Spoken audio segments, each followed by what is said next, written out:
Uh, yeah, how do you get inspired the melody? I mean, you produce really good melody. That's a difficult question for me because melody is the one thing I've never had to work a great deal on. Um, it's something that's all and I hate saying something was natural, but melody kind of was to me, and it's really the only bit of the process that came naturally to me. Working hard did not. Getting up early did not. Engineering and production absolutely did not. But melody, I've always would have melodies in my head from as young as 4 or 5 years old. So I do try and listen to a lot of great music outside of the genre of electronic music, a lot of classical music, a lot of film scores, stuff like that. And I think you just put as much stuff into the melting pot as possible. You kind of like fill up that bucket over time, over a period of years, and then hopefully at the right moment it comes out. There are only 12 notes in all the world. Everything comes from somewhere. So often I'll be in the studio and I'm like, where did that melody come from? And I realise I'm like dialing back in some fucking TV show I saw when I was like 10 years old or something. And I'm like, am I ripping it off? I don't know. And then I go and listen and it's a very vague inspiration that sounds nothing like it. So put loads of stuff into the pot and let it come out at a time when it's right. Right over here. He actually kind of stole my question. So how about we have you expand a little bit more onto where you get inspiration? Because I can relate to you saying that melodies and coming up with the overall what makes it catchy comes very easily to you. I can relate to that. Yeah. But everybody goes through writer's block where you just hit a dead end. You can't come up with anything. So do you have like any specific like podcasts that you jump to, or radio stations, or artists that if you go and start looking in those areas, you're going to get refreshed and be able to come up with something really good and kicks ass? It's a really good question. Yeah, there's no guaranteed way of doing something really good that kicks ass, but there are some things you can do to increase your chances. One great podcast I'd definitely recommend is called Soda Jerker on Songwriting. A couple of guys from the UK that interview a lot of just really famous legacy songwriters, people like Paul McCartney and Sting. Very hard not to get inspired listening to those guys. And also realizing that they have writer's block and hard times as well. I tend not to look at other artists in the electronic music space, particularly if I'm having a tough time, because it just makes me fucking depressed. Like, especially on like social media, I'm like, I'm struggling to write something and I go and look and it's like, look at DJ Snake's next mega fucking hit. Like, just depressing, right? So no, that's not where I go. I do think though, what is really important is just fucking showing up. Like, you can't guarantee you're going to have a productive day. But the way to guarantee you won't have a productive day is by leaving the studio or not being there in the first place. And where that takes me is, for me, it's much more effective to show up every single day for about 2 or 3 hours, then try and do like a monster 16-hour production session. I do those occasionally, but like pretty rarely. And most of the sort of modern psychological research has said like human beings only have 3 or 4 hours of really, really productive time each day. So try and figure out when you're most productive. For me, it's kind of between, say, 10 in the morning and about 1 in the afternoon. After lunch, like, nothing good happens, usually. And I just try and make sure between 10 and 1, I'm in the studio pretty much every day. And if stuff happens, great. If it doesn't, like, cool, I'll be back tomorrow. And taking away that pressure where you're like, oh my God, like I need to write something massive is incredibly liberating. It's not always been that way. I used to go weeks without going into the studio and I'd block out 3 days and I'd go, right, I've got like 3 days to make my new single. I'm going to need to do like 12-hour days. And that pressure is crushing. When you show up every day, it just takes the pressure away. Doesn't matter if you fuck around. Doesn't matter if you don't do something good. You're back tomorrow. So that's kind of the best. That's the best advice I can give, I think. Thank you very much. No worries.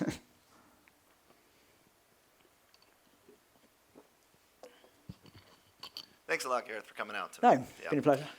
So you really talked about vocals tonight. So when you write a melody, let's say, or a kind of a rough track, when is it in your head that you kind of go like, man, Emma Hewitt would be great on this track? Or you go, maybe I want some vocals in it. Do you kind of hum to yourself? Or how do you know when that kind of magic goes from instrumental to like, feels like a vocal track? Yes, I'm generally not a huge fan of putting vocals over tracks that begun as instrumentals. Like usually when I've made vocal tracks, it's been designed to be a vocal track from the start. So, just thinking out loud about some of my biggest vocal tracks, Concrete Angel started with the vocal. It was an acoustic piece of music that they wanted to make electronic, and I was like, yeah, I can definitely see how this would work. Saving Light was written as kind of an acoustic in my studio. Very rarely have I taken an instrumental and then said, let's add a vocal. The song I did with Emma Hewitt this year, we wrote that on a piano. Just literally sat in the studio. And it was kind of an amazing experience for me because this has been the year when songwriting has become a really, really big thing for me, as in like being in the writing sessions from the beginning. And I was like really nervous, like going into the studio of Emma to write a song. Like it's kind of high pressure, like you're sitting there with somebody like super talented and you have a piano and you're meant to write something where like you pour your heart out. But fortunately Emma is a kind of an amazingly kind person. And was incredibly encouraging. She was a great person to kind of start that process with. So, usually the songs come first, and then the music goes around them. If it starts instrumental for me, it kind of normally finishes that way. Hey, thanks for coming out tonight. No worries. So, my question, you have this SawPluck that's in your music a lot, and it's in a lot of, or I think it's the same one that's in a lot of tracks kind of on your label. Yeah. So it carries the melody in your song Electric Pirates, and it's also in Nash's Momentum song. Yeah. And so, I mean, I love the way it sounds, and it's a pretty unique SawPluck that I don't really hear on other labels. And so I was wondering if you could either explain how you make that one, or definitely don't make it. Presets are my thing, man. Like, might be able to find you the preset though. Yeah, that'd be great. Where it comes from, or any tips on how you process it, or. Let's have a quick. Yeah, I think I know the one. I think I know the one you mean. It's, I believe, it's definitely Silent. I think it's one of Ashley Warbridge's. We like work a lot together. We swap a lot of sounds. Let me see if I can find it. Do you mean in Electric Pirates, the main pluck, the dun dun dun dun dun, dun that one?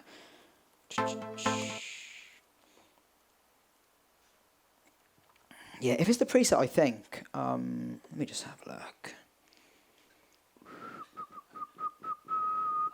Yeah, these are just a list of my presets. I think it's just this one here. Let me see.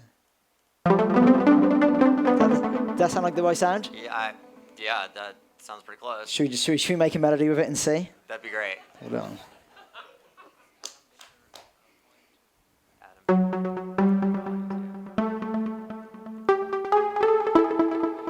See, before I had like keyboards and stuff, the only way I can make music was like by programming stuff on the screen. So, and it's still like how I'll do a lot of stuff these days. I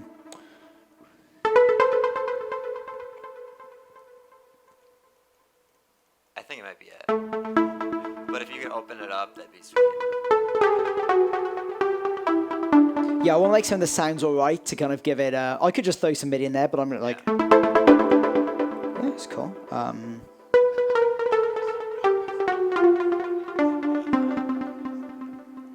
And let's go.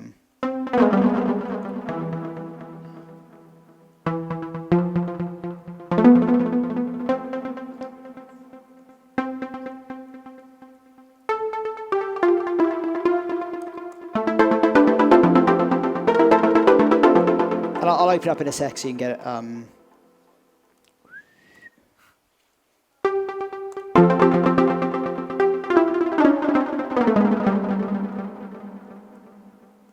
Okay, one more.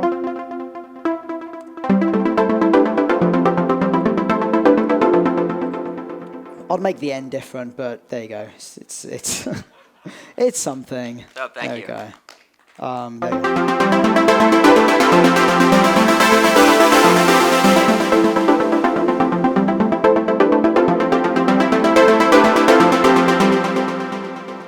Should we do a second half to that? I kind of have. I want to kind of finish that.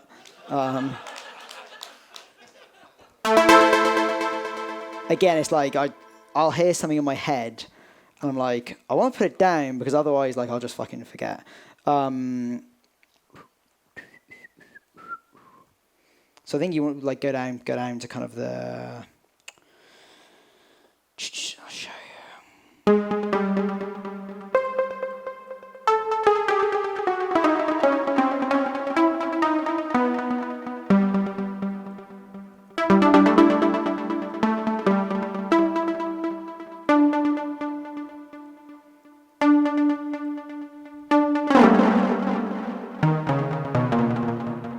So we'll extend the Q&A. I'm just gonna. So what I'll do is I'll make this, and then I'll say to Ashley Warbridge, "Oh, I've made our next collab. It's done." Send that melody to him tomorrow. He'll send back a finished track. Nah, I've got to do a bit more than this. It's kind of cool. Like.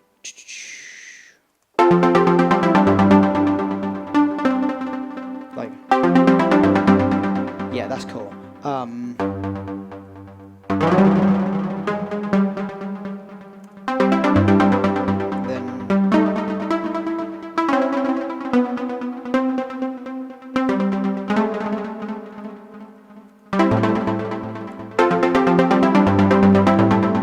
yeah, then we just need to like round it off, right? So we can just go like. Okay, let's try that.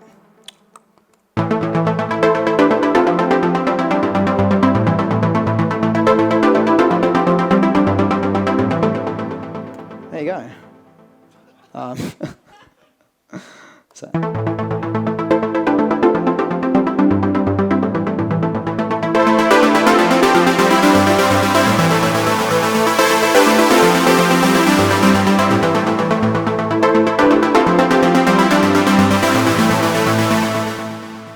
That's the preset.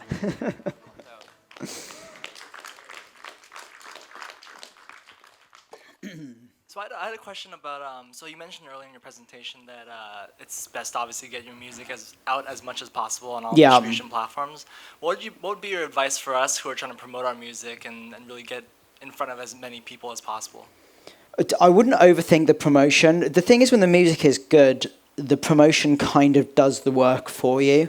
So, you know, obviously you push it out to your own network, and in the start you are relying on friends and family, right? People like going, "Hey, it's my buddy's track, it's cool, let's share it, let's share it." And, you know, if your friends aren't sharing it, the track probably needs to be better.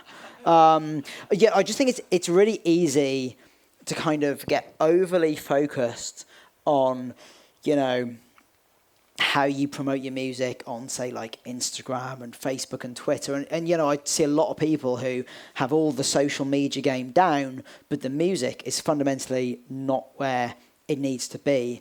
And I think when you look at artists who have, you know, kind of come out of the online world, because I was kind of like a little bit before it, but, you know, when you look at people like, I don't know, like Alan Walker or something like that, for instance, like the music did it.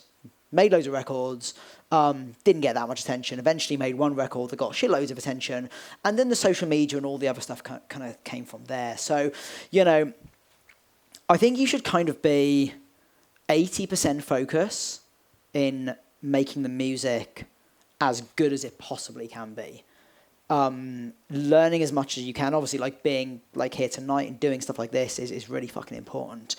And just absorbing everything you can find about music production, and being able to say my track is as good as the best tracks that are being released, because that's ultimately where you need to get to, where we have so much vying for our attention in this world.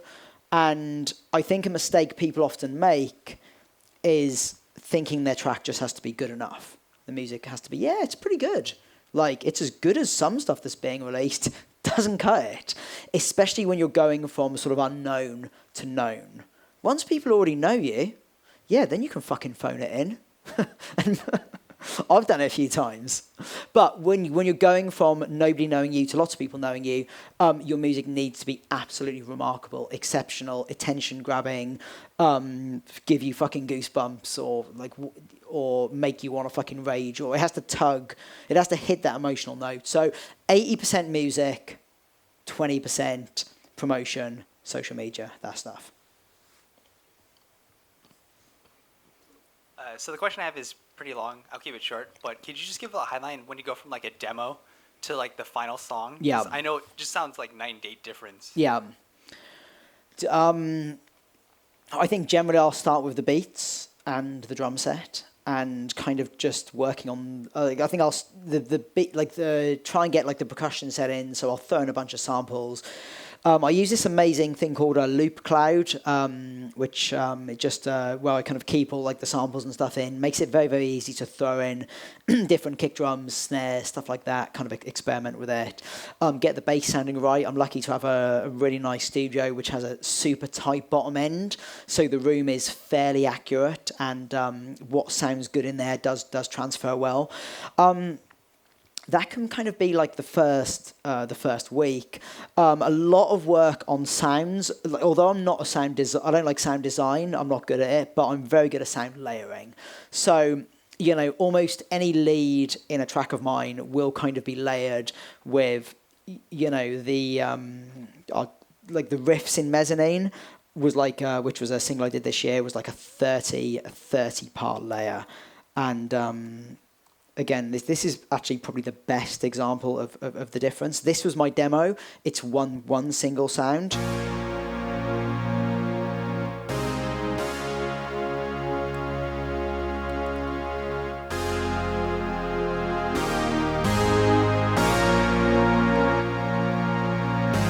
So that was 10 minutes on a plane. Oh yeah, cool. Then the produced version, let's find it.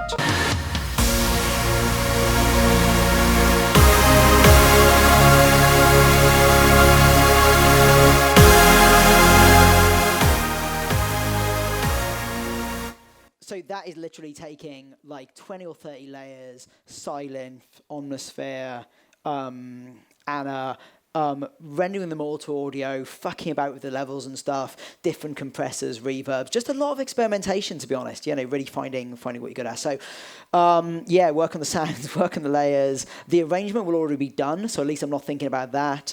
If there's a vocal, loads of time on vocal production. And then the last stage is just polishing. Which is always a long stage, polishing, getting the build-ups good, the kind of incidental effects. And for that, I use just task list. I listen to the track without it in front of me, and I go, that bass is a bit shit, that pad's too quiet. And I literally have a list of 50 things, and I just go and do them. Because it's really hard at that stage. You know a track super well. It's easy to just be lost in it. So I'll literally have a list, render this, fix this, put a better reverb on this. Make a list, do the list, listen back to the track, and the next day make a new list, and just keep doing it until it's done, or as close to done as you're ever going to get. Thank you. No worries. Hi, I was just wondering why you would use Cubase as opposed to Ableton, or switch them back and forth. Yeah, I've been using Cubase for probably close to 15 years now, so I know it very, very well. Just super comfortable in it.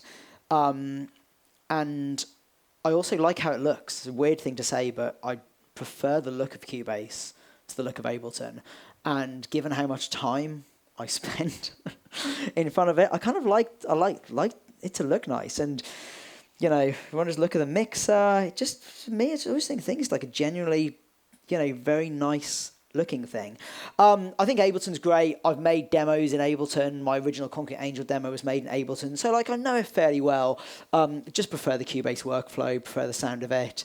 I would say when I recommend people these days, when I talk to people who are starting out, Cubase, you need to use a hardware dongle, little USB that I've plugged in there. massive pain in the arse. And if you lose it, you've lost your license. You have to buy a new one. Found out the hard way. So, yeah, it's got its downsides, but yeah, just legacy. Used it for ages. Still like it.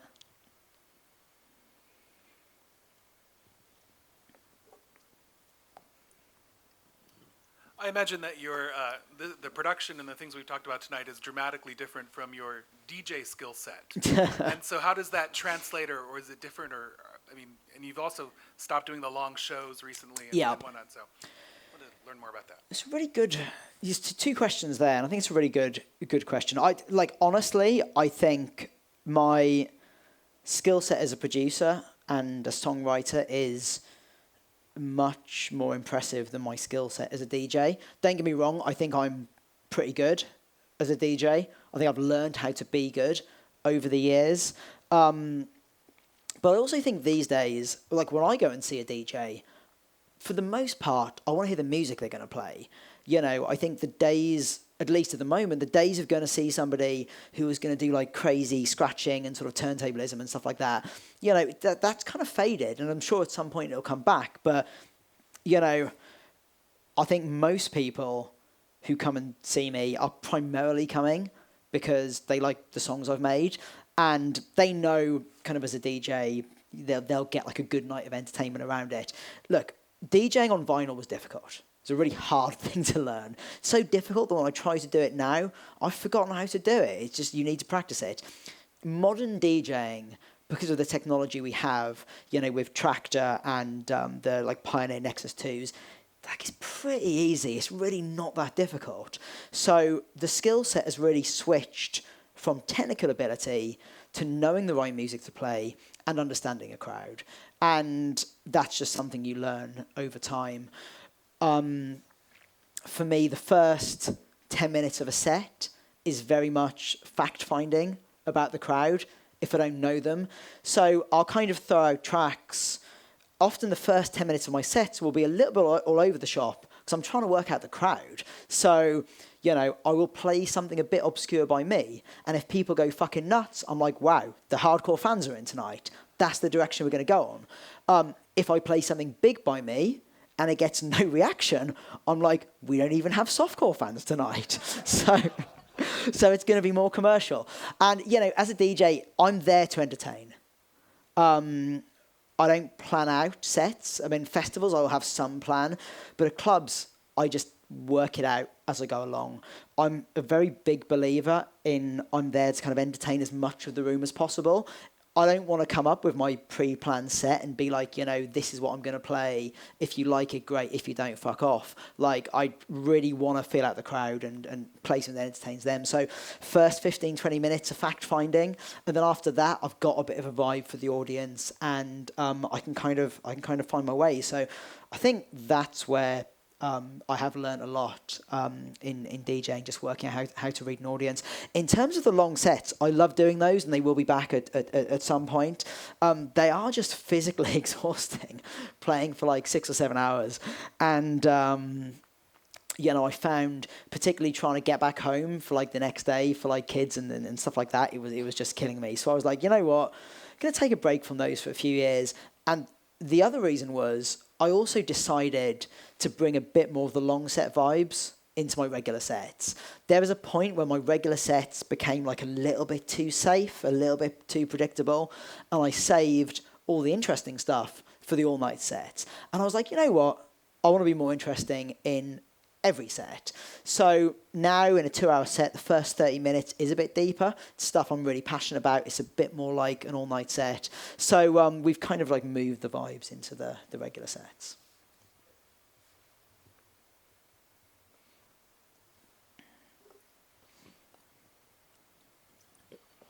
This is a question about DJing. Yeah. Is there any etiquette about playing other people's music, or you know, yes. or what you don't play because you've had bad blood or good blood? I mean, you don't have to mention names. I was just curious if that's a thing. Oh yeah, there's a lot of etiquette. Yeah, it's probably the one thing where like the most arguments will happen. Yeah, general rules. You don't play other DJs' records before them. That's the biggest one. And there's also there's lots of other rules as well. And I think one of the rules, by the way, not related to your question, but it is kind of interesting. Often when people who have not DJ'd at a professional level come to play on shows, they don't realise that things run on fucking time. Which is a difference between playing like house parties and stuff like that. So we've had times, not recently, but like where I've had like a competition winner or something, somebody like warming up for me, who's like thought no big deal. He's like a minute over, but he's going to put on like a 10-minute track and run like 10 minutes into my set.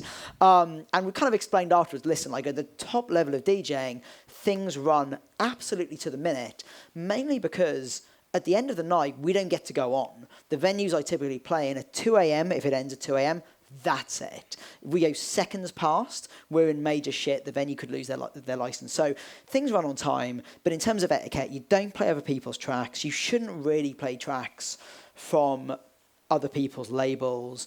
It has been done to me, and I have done it to other people. I did it quite recently to a French DJ, it's completely by accident, a French DJ, Marla, I don't know how to say it, but he's an awesome DJ, and one of his tracks was in a track he'd made with DJ Snake. It was in a bootleg somebody had given me, didn't realise that it was the guy that was playing next, played the track. When he started playing, he also played it, it's his track, and I was like, oh, I already played this. And somebody said, yeah, I know. And I was like, oh, no. So it's not his track, is it? And he was, yeah, it's his track. And it's a big enough of a deal. I sent him a message on Instagram and said, just wanted to let you know, I accidentally played your track. It was part of a bootleg. I'm very sorry. He wrote back, no problem, mate, all good. So, yeah, it's a big deal.